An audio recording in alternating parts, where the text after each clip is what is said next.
Hello my listeners, कैसे हैं आप सब। आ चुके हैं आप लोगों के लिए विलन स्क्रीम्ड गर्लफ्रेंड का न्यू एपिसोड। तो चलिए शुरू करते हैं बिना किसी देरी के।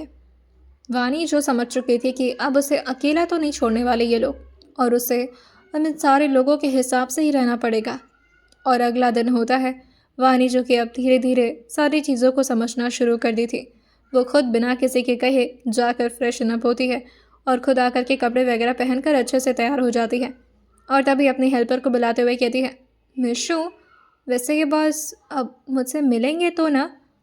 ये सुनकर वो लड़की कहती है, हाँ मैम, क्यों नहीं, वो ज़रूर आएंगे आपसे मिलने, आप बस थोड़ा सा इंतज़ार करिए। वानी का दिमाग भी कोई इतना सीधा नहीं था जितनी वो चेहरे से मासूम दिखती थी, और वो अपने दिमाग में कुछ प्लान बना चुकी थी। वानी जो धीरे धीरे चलते हुए आ रही थी और जाकर के उसी हेल्पर के सामने एकदम से धड़ाम से गिर जाती है, ताकि ऐसा लगे कि वो चक्कर खाकर बेहोश हो गई है। वो लड़की जो कि बार बार उसे जगा रही थी, मैम, मैम आप ठीक हैं, मैम। लेकिन वानी अपनी आंखें नहीं खोली थी और ना ही वो ज़रा भी मूवमेंट कर रही थी। और फिर वो लड़की यानी कि वो हेल्पर जल्दी से घबराते हुए बाहर की तरफ निकल गई थी, ताकि वो इस बारे में सबको इन्फॉर्म कर पाए। वानी अपनी एक आंख धीरे से खोलती और देखती है तो यहाँ पर कोई नहीं था, जिससे वानी तुरंत ही उठकर भागने की कोशिश करती है। लेकिन जैसे ही अभी वो उठकर बैठ पाई थी, तब तक बहुत सारे लोग जो कि लाइन से अंदर की तरफ आने वाले होते हैं। वानी धड़ाम से फिर से अपने सर को नीचे की तरफ गिराते हुए, जिससे उसे चोट भी लग गया था, लेकिन वो अपनी आंखें बंद कर ली थी और उसका नाटक इसी तरह से जारी रहता है। लगभग इसी तरह अब 1 घंटे बीत गए थे। वानी को अब दिक्कत हो रही थी। इस एक्टिंग और इस ड्रामा के साथ उसे थोड़ी बहुत हंसी भी आ जा रही थी, जब उसके आसपास के लोग उसके बारे में बातें कर रहे थे। और थोड़ी बहुत बातें सुन करके तो उसे बहुत ज़्यादा खौफ भी महसूस हो रहा था कि वानी का इतना खौफ है इन लोगों के दिल और जहन में, ये वानी को अब तक कैसे नहीं पता चला। यूं ही इसी तरह से अब जैसे 1 घंटे बीते थे, वानी की हालत में कोई रिकवरी ना देखते हुए अब डॉक्टर को भी बुला लिया गया था। लेकिन डॉक्टर भी वानी की कंडीशन को देखकर समझ नहीं पाते। वो आंख खोल करके वानी के इस वक्त उसके आंखों में टॉर्च मार रहे थे, जिससे वानी की पुतलियां इधर उधर हिल रही थीं।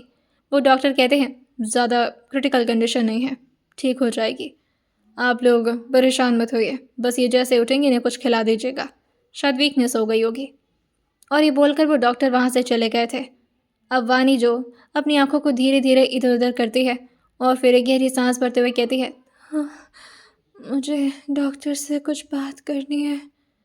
उसकी आंखें जैसे ही खुली थीं, सारे लोगों की जान में जान आई थी और वो डॉक्टर भी अभी जाते जाते एकदम से रुक गया था। वानी के इस कमांड को सुनकर सारे स्टाफ वहाँ से निकल गए थे और डॉक्टर अकेले वहाँ पर बैठा हुआ था। जैसे ही सारे लोग वहाँ से निकले थे, वानी एकदम से खड़ी होती है और अपने बगल में रखे एक ग्लास को उठा करके वो डॉक्टर के सामने पहुँचते हुए कहती है, मेरी बात ध्यान से सुनो, चुपचाप से इन लोगों से बोलो कि मुझे बाहर घुमाने के लिए लेकर जाएं, मुझे बाहर घूमने जाना है। ये सुनकर के वो डॉक्टर हैरान था कि वानी इस तरह बाहर घूमने के लिए इतना क्यों डरा रही है उस डॉक्टर को। वो अपने हाथ में बस ग्लास ही तो पकड़ी हुई थी और ग्लास को वो शायद अपना हथियार मान ली थी, लेकिन डॉक्टर तो उसके कमांड को वैसे ही मानने वाला था। वो वानी से कहता है, आप जैसा चाहें मैम, मैं बोल दूंगा। लेकिन तभी वानी कहती है, नहीं, ये मत बोलना कि मुझे मन करा है, ये बोलना कि इनकी हेल्थ खराब है और इन्हें खुली हवा की ज़रूरत है। और फिर थोड़ा तेज़ आवाज़ में कहती है, बोलोगे ना ऐसा। वो डॉक्टर जल्दी जल्दी कहता है, हाँ हाँ मैम, बिल्कुल, क्यों नहीं बोलूँगा, आप जैसा कहें वैसा। और फिर वो जल्दी से बाहर की तरफ जाते हुए कहता है, मुझे लगता है उन्हें खुली हवा की ज़रूरत है, अब ऑक्सीजन ज़्यादा मिलेगा तो शायद उन्हें जल्दी रिकवरी मिल जाए। यही एक तरीका है उनको ठीक करने का। आप लोग तुरंत ही उनको लेकर जाइए, वो जहाँ भी जाना चाहती हैं। हल्का फुल्का वो बोल पा रही हैं, उन्हीं से पूछ लीजिएगा, मैं चलता हूँ। और ये बोलकर डॉक्टर अपने कॉलर को ठीक करते हुए बाहर की तरफ निकल गया था, थोड़ा घबराते हुए। और फिर अपने चेहरे को थोड़ा फ्रस्ट्रेशन में हिलाते हुए कहता है, जैसे बॉस हैं वैसे उनकी मैडम, दोनों की दोनों साइको हैं। अब वानी को गाड़ी में बिठाया जाता है। वानी अभी भी अपनी एक्टिंग को पूरी तरह से जारी रखी थी, बिल्कुल ऐसे चलना जैसे उसके तो शरीर में बिल्कुल भी जान नहीं बची है। और कब उसकी सांस उसके शरीर से निकल जाए उसे खुद नहीं पता। वो पूरी तरह से अपने ड्रामा को कंटिन्यू रखते हुए अब गाड़ी में बैठ चुकी थी और अपने सर को हल्का सा गाड़ी के ही इस वक्त विंडो से ठेका ली थी। किसी से परमिशन लेने के बाद ही वानी को पार्क में ले जाया जा सकता था, लेकिन वानी की इज्जत इतना ज़्यादा बढ़ चुकी थी कि जिससे वो लोग इस वक्त कांटेक्ट करने की कोशिश कर रहे थे, उसे कांटेक्ट तक नहीं कर पाए थे, क्योंकि बॉस के असिस्टेंट इस वक्त किसी और ही काम में बिजी थे और वो इस कॉल को मिस कर देते हैं।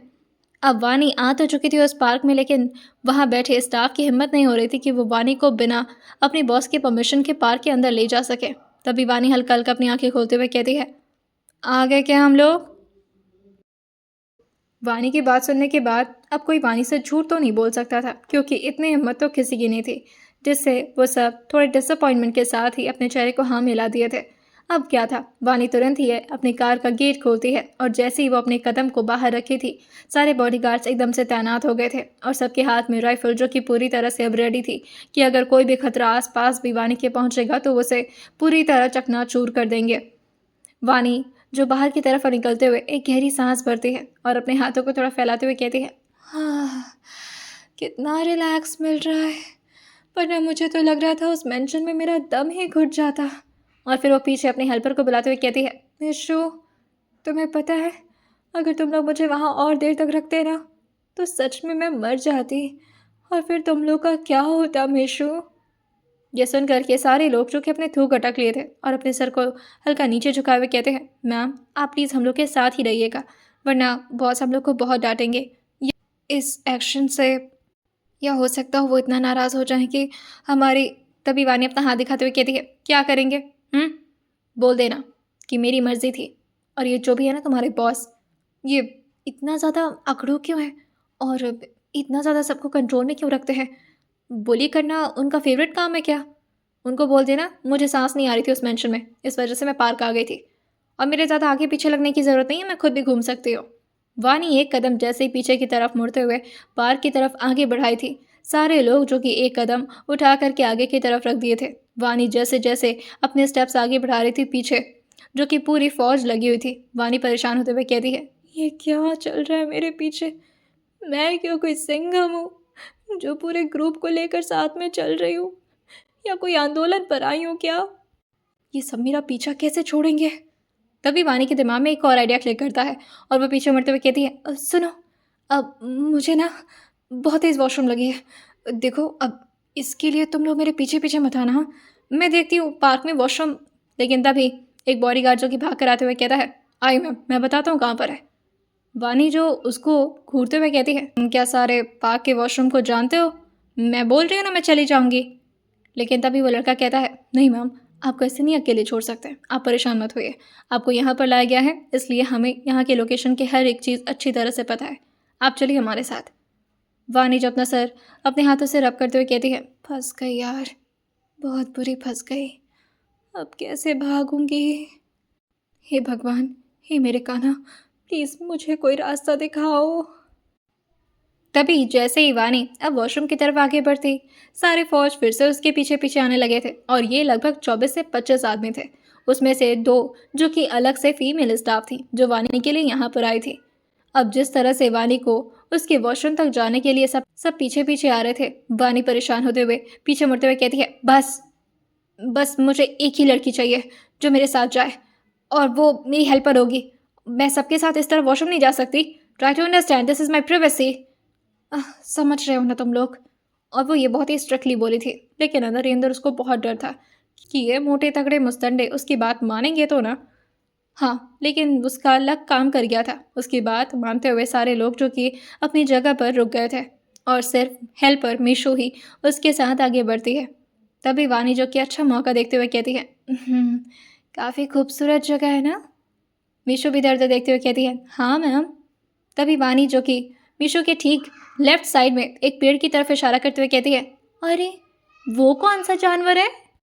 मीशू ने जिस तरफ देखा था वहाँ से कोई जानवर ही नहीं दिख रहा था। हाँ, लेकिन वो पेड़ बहुत ही ज़्यादा घना था और उसमें इतनी सारी पत्तियाँ थी कि जानवर ढूंढने में दिक्कत हो रही थी मीशू को। मीशू कहती है, मैम वहाँ तो कोई जानवर नहीं है। वानी कहती है, अरे ध्यान से देखो, लगता है चला गया। मुझे वो जानवर चाहिए अपने साथ, मैं उसे अपना पेट बनाऊंगी। तुम जा कर के देखो ना प्लीज़, मुझे डर लग रहा है अगर मेरे ऊपर कूद गया तो। यह सुनकर मीशू कहती है, पर मैम कौन सा जानवर है, कहीं बंदर हुआ तो? वानी कहती है, तो क्या तुम मेरी बात नहीं मानोगी? ये मेरा हुक्म है, जाओ उसको देख कर आओ। ये सुन कर के मीशू जो कि थोड़ा अपनी नाक से करते हुए कहती है, देख कर क्यों आना है मैम? वानी कहती है, मेरा मतलब है अब लेकर आओ उसको, ये मेरा हुक्म है और तुम्हें मेरी बात माननी होगी। ये बोल करके जैसे ही वानी ने अपनी गहरी सांस भरी थी अपने दिल में था कि उसे बहुत डर लग रहा था। उसके साथ अब क्या होगा ये तो भगवान ही जानते थे। लेकिन मीशू जो कि वानी के ऑर्डर को सुनते हुए उसकी बात मानते हुए पेड़ की तरफ चली गई थी और बहुत ही ध्यान से अपने मुंडे को ऊपर किए हुए लगातार उस पेड़ की झाड़ियों में देख रही थी कि आखिर ये कौन सा जानवर है जो कि वानी मैम को इतना ज़्यादा पसंद आ गया। वो मन में बस एक ही बात सोची जा रही थी, क्या नौटंकी है ये, बॉस के साथ कैसे एडजस्ट करेंगी। हाय, बॉस को भी यही बच्ची पसंद आनी थी। अजीब है हमारे बॉस भी। कौन सा जानवर था? मैम, यहाँ तो कोई जानवर ही नहीं दिख रहा। अरे, मैम भी नहीं दिख रही हैं। वानी तो रफू चक्कर हो चुकी थी क्योंकि उसे तो बस यहाँ से भागने का ही वक्त चाहिए था और मिल गया था उसे वो मौका। वो भला कैसे छोड़ सकती थी। अब वो दौड़ जाती है। उसे नहीं पता था वो दौड़ कर कौन से डेस्टिनेशन पर पहुँचेगी, कहाँ जाएगी। उसे तो ये भी नहीं पता था कि ये जगह कौन सी है। लेकिन बस उसे इस खूबसूरत पिंजरे से बाहर निकलना था और वो निकल गई थी। जैसे ही ये बात मीशू को समझ में आई थी कि वो तो उसे चकमा देकर के भाग गई है, वो भागते हुए आकर के सारे बॉडीगार्ड्स को इस बारे में बता देती है और बहुत ही स्ट्रिक्टली कहती है कि किसी भी हालत में हमें मैम को ढूंढना ही होगा, वरना बॉस को पता चला तो हम में से कोई जिंदा नहीं बचेगा। Come on, let's go. और वो सारे के सारे बॉडीगार्ड्स जो कि अपने अपने राइफल को पकड़े हुए अब पूरे चारों तरफ पार्क में वानी को ढूंढना शुरू कर दिए थे। वानी को तो बस अपने सामने का रास्ता दिखता जा रहा था। वो बिना कुछ सोचे समझे बस भागी ही जा रही थी और भागते भागते आकर के वो रोड तक तो पहुंच गई थी क्योंकि उसने अब सारे बॉडीगार्ड्स को बेवकूफ़ बना दिया था। सारे बॉडीगार्ड्स को लग रहा था कि वानी तो पार्क के अंदर होगी, लेकिन वो तो गेट से बाहर की तरफ निकल आई थी और वो अभी हल्का सा सांस लेने के लिए रुकी ही थी। लेकिन तभी पीछे से कोई काफ़ी तेज़ आवाज़ में कहता है, वो रही मैम। जैसे ही आवाज़ वानी ने सुनी थी वो फिर से भागना शुरू करती है और हाँफते हाँफते बोलती है, अगर आज पकड़ा गई तो ये लोग मेरी टांगे ना तोड़ते, भगवान बचा लो, कहाँ जाऊँ। और वो एकदम से आकर के एक जगह पर रुक गई थी क्योंकि उसे अब रास्ता दिख ही नहीं रहा था कि वो कहाँ जाए। सामने की तरफ उसे कुछ तो दिख रहा था जो कि एक बड़ी सी बिल्डिंग थी। वानी जो खुद से कहती है, यहीं घुस जाती हूँ, ज़्यादा लोग होंगे तो ये लोग मुझे पकड़ नहीं पाएंगे, हाँ उसी भीड़ में गायब हो जाऊंगी। वानी जो कि बिना कुछ सोचे समझे रोड को क्रॉस करते हुए अब उसी बिल्डिंग के अंदर आकर के हाँफते हाँफते पहुंची थी और अंदर की तरफ जाते जाते वो बिल्कुल रिलैक्स होने का नाटक कर रही थी ताकि किसी को भी उस पर शक ना हो। और वानी इस काम में कामयाब भी हो जाती है। अब सारे क्राउड के बीच में वानी कहीं नजर तो नहीं आ रही थी, लेकिन अब उसे दिखता है कि पीछे बॉडीगार्ड्स फिर से उसके पीछे पीछे ही लगे हुए हैं।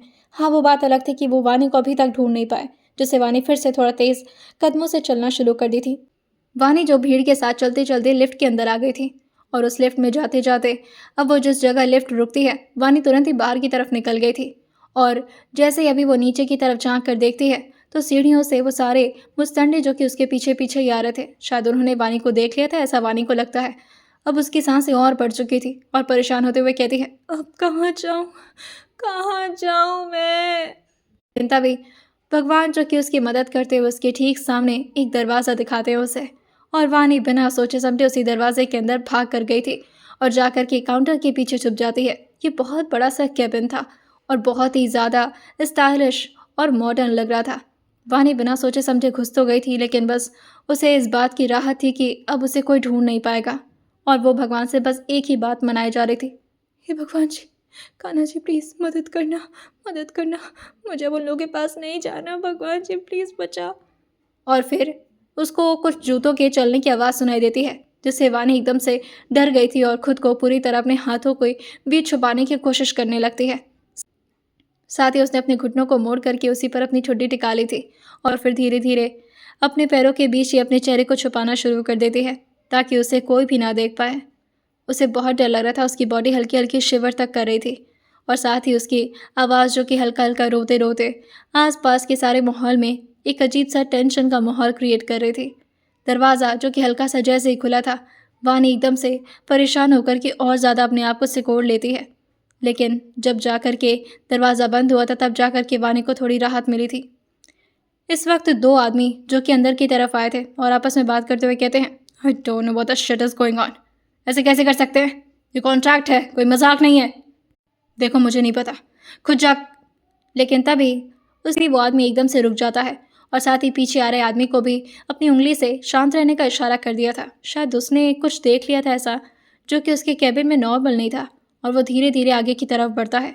और जैसे ही वो काफ़ी गुस्से में भी चिल्लाने वाला होता, तभी वो लड़की भी यानी कि वानी अपने चेहरे को उठा करके उसी आदमी की तरफ देखी थी और बहुत ज़्यादा डरते हुए उसके पैर पर अपने हाथ को रखते हुए कहती है, प्लीज़ प्लीज़ प्लीज़ प्लीज़ मुझे माफ़ कर दीजिए, मुझे आपके कैबिन से कुछ चुराना नहीं था। वो मैं चुप चुप नहीं आई थी, मुझे कुछ लोग ना ढूंढ रहे हैं, वो मुझे अपने साथ ले जाना चाहते हैं, पागल हैं वो लोग, अजीब तरीके से बातें करते हैं। और ये बोलते बोलते वानी एकदम से खड़ी हो गई थी, लेकिन वानी जो कि बस बेसुध होकर अपनी बातें बताई जा रही थी ताकि वो आदमी उसे जेल में ना डाले, और अपने हाथ को जोड़े हुए लगातार रोए जा रही थी। लेकिन तभी वो शख्स एकदम से वानी से घबराना शुरू कर दिया था।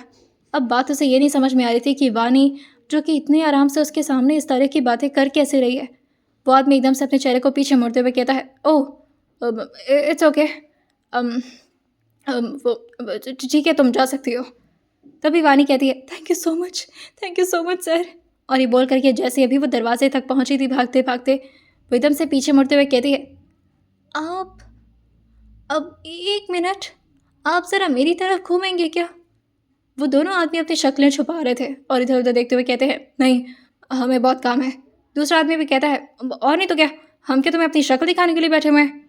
जैसी वानी ने आवाज़ सुनी थी, वो भाग करके उस दूसरे आदमी के सामने आते हुए कहती है, आपसे मैं कहीं कहीं मिली हूँ क्या?